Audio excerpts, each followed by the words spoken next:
Hello guys and ladies. In this video segment, we are going to replace the master cylinder on my Mustang here. Now, this procedure that I'm going to use, you can do this on any vehicle, whether it's an automobile or a truck or heavy duty truck. The same procedure can be used on any vehicle. Now, I'm going to walk you through it step by step. And one of the bad signs that you will see that relates to a master cylinder, it's going to be if you are at a stoplight and your master cylinder all of a sudden your brake pedal decide to go all the way to the floor. That's a sign of a bad master cylinder. That's provided if you do not have a leak at one of your wheel seals or a brake caliper. Now that is a true sign. Now the second sign will be if you have a leak inside of your vehicle and you notice on the floorboard you actually have a stream of brake fluid. That's another sign of a bad master cylinder. So that's the reason why we're going to replace the one on my Mustang here. And again, I want to walk you through it step by step. We're going to remove it, bleed it on the bench, and then we'll put it back on. And I'm going to show you step by step on how you can eliminate having air or any issues with your master cylinder. So let's begin.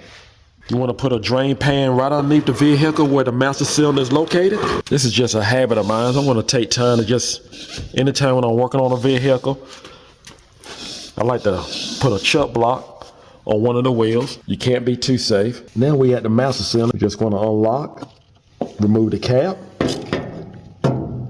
We still have brake fluid inside the master cylinder.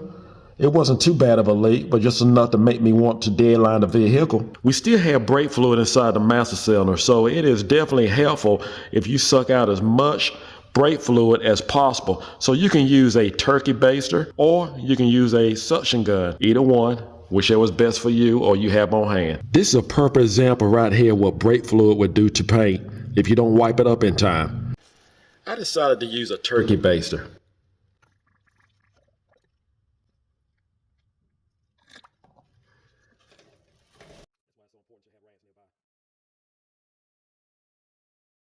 You're going to find that your front supply line is going to be a different size than your rear line. If your lines are pretty tight, make sure you use a line wrench so you do not damage your fittings. Now we're just going to remove the mounting bolts. It is going to be very difficult to separate the push rod from the master cylinder at this point, especially when both components have been together for a long period of time. You are much better off separating your push rod from your brake pedal. Now, some new master cylinders come with a push rod and some come without. I'm going to show you how to remove your old push rod. I'm going to take a bolt to help me to keep it in place. We're just going to tighten down on our push rod.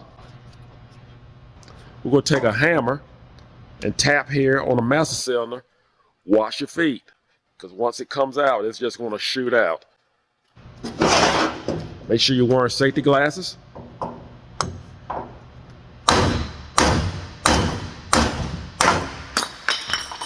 You can buy a kit to actually go inside of this master cylinder. And what you'll do, you just go ahead and remove the snap ring here, and you just pull the spool out, the whole cylinder, and you can rebuild it. But you know, that kit costs just as much as a whole master cylinder nowadays, so it's really not even worthwhile even showing you that. I would definitely recommend to just purchase a complete master cylinder to get the job done.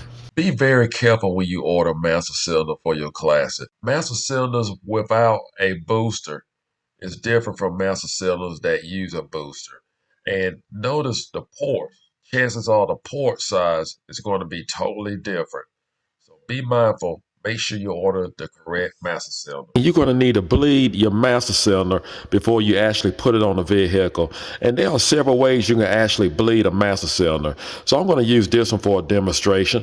I'm going to show you one way with this one, and then I'm going to grab this one and show you another way. With this demonstration, we are going to bleed both ports at the same time. Fill your master cylinder with fresh brake fluid. Now all we have to do is just prime. We're going to have fluid to actually come from both ports, the front and the rear, until we actually have solid fluid in our lines. You will need your push rod for this procedure. Most of your air you're going to see is actually going to come out of your reservoir. And I like to just hold it and allow the air to escape before I release my push rod. That helps to eliminate the air a lot quicker. When we mount the master cylinder, we're going to actually pump it again individually, each line at a time. But this process is very important. You definitely want to do this on the bench prior to mounting your master cylinder. Once the fluid is solid in the lines, no more air bubbles, you can disconnect, just plug off your master cylinder and cap it off. It is ready to install. This is another way that you may have seen me bleed before. Just put your master cylinder in the vise, tighten it down, remove the cap. Again, make sure you use fresh brake fluid. Do not use brake fluid that has been left overnight. I'm going to use a syringe. And what I'm going to do, I'm just going to suck some of it out. You want to make sure you still have brake fluid inside your reservoir. What I'm going to do is block one off at a time, one port. What I'm going to do is just force brake fluid through the port. Make sure you have a drain pan underneath. We had quite a bit of air there. Now, you don't want to push it in all the way, because then what air you have here, it will actually go inside of your master cylinder. So you don't want that. So we're going to stop before we get to the end here. So just by doing that, we actually lost quite a bit of brake fluid. Just going to continue to repeat the process. It's a good time to actually wear safety glasses and make sure you're wearing gloves. You can see the brake fluid actually coming through as a steady stream. That's what you want. Now, if you continue to see air, you need to continue the process. Constantly repeat it. Run across brake fluid that you're not sure of, or the cap is off of it. It could have water, moisture in it, because brake fluid that is not capped off in the bottle will draw moisture. And that's something you do not want in your brake system. Moisture is a brake system worst enemy. We're going to do the same on this side.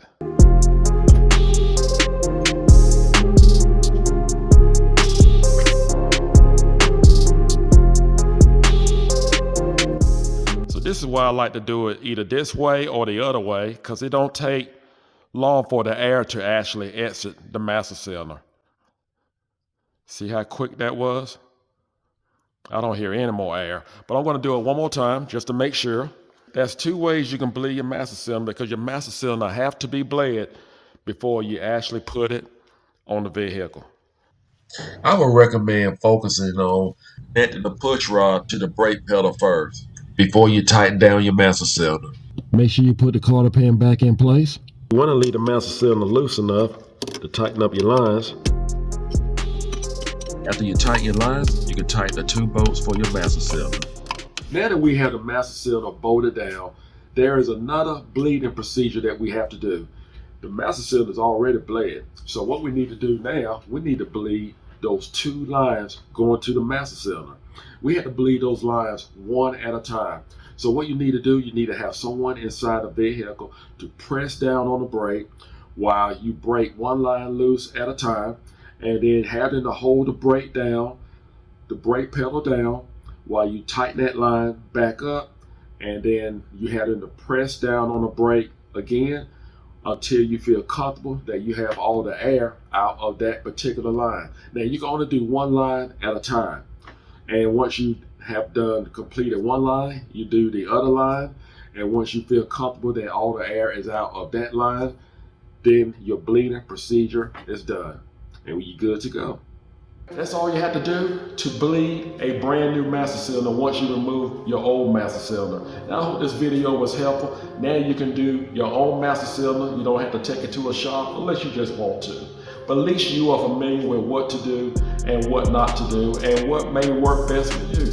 I hope this video was helpful. Do not forget to subscribe. Take care and God bless.